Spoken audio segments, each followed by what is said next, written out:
DGP दी वो supersede हुई। उदों बाद एक रिपोर्ट आई जेडे सीनियर मोस्ट अफसर दी आई डीजीपी दी और उस वेले दे होम सैकटरी साहब दी। वो रिपोर्ट भी तुसी रिकॉर्ड ते लियाओ, क्योंकि जे सारा कुछ रिकॉर्ड ते आऊ तो फिर सच अपने आप सामने आ जू। क्योंकि जो ये काम कर रहे हैं मतलब कि इन्हां दे जेडे सीनियर अफसर ने हाई कोर्ट मॉनिटर्ड काम कीता जां रिपोर्टां दित्तियां, की उत्ते भरोसा नहीं। और तुसी ईडी दे बयानां दी गल करदे हो, ईडी आप एक इंडिपेंडेंट अदारा, उन्होंने आप दी इन्वेस्टिगेशन की। और जेडे बंदे दे आईओ दी गल करदे ओहदा चार्जशीट हो गया फॉर करप्शन, वो तो वड्डी गल आ, वो भी विचार अधीन लियाओ।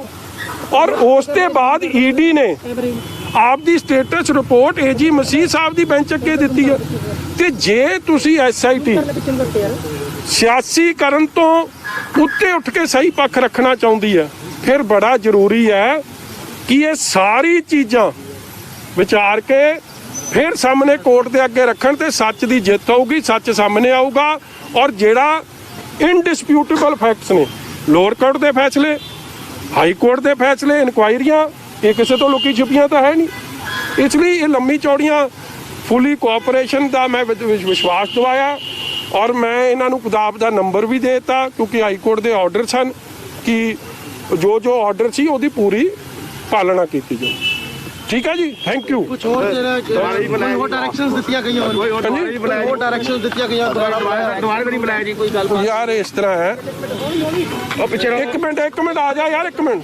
सियासी तौर पर तुसी और जो भी मैं कहा सच सामने आवे, किवें जेड़ा डीजीपी तुसी समझो केपेबल, यूपीएससी ने उन्होंने इनकॉम्पिटेंट समझा, उन्होंने इस लायक नहीं समझा कि वह 9 मैंबरी पैनलों च आना चाहिए। उन्होंने डीजीपी उन्हों का शॉर्ट लिस्टड नेम आया नहीं पैनल च। प्रधानमंत्री की सुरक्षा के नाल खिलवाड़ कर सकता जिहड़ा बंदा, मैं तो बड़ी छोटी चीज़ है, मगर तुसी सच्चाई सामने उन कोर्ट के अगे रखनी है। इसलिए सारी जो कुछ मदद की लोड़ है, जो मेरे वालों फुल कॉरपोरेशन होगी।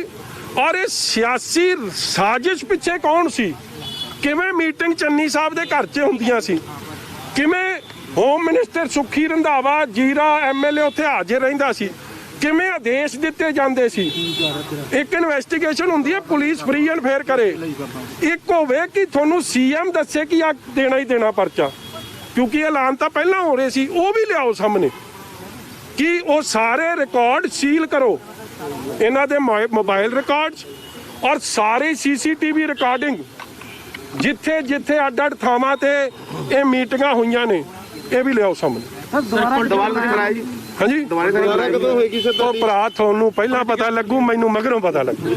होर दसो सर, अरविंद केजरीवाल ने आज एक पंजाब मॉडल पेश किया, कहा कि इहो जिहा मॉडल होगा जिहदे करके जिहड़े कैनेडा वगैरह होर कंट्रीज जिहड़ा यूथ गया है वो सारा जिहड़ा कि वापस पंजाब आ जाऊगा।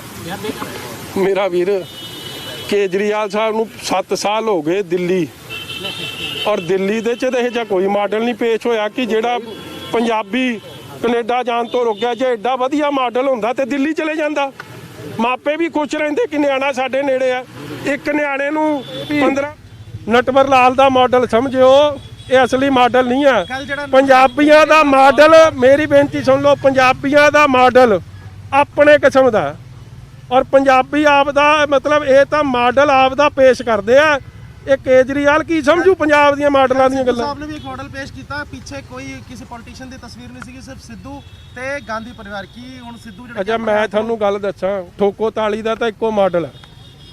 ये मंत्री रहा 2.5 साल, इहदी एक कारगुजारी दा काम कढ लिओ।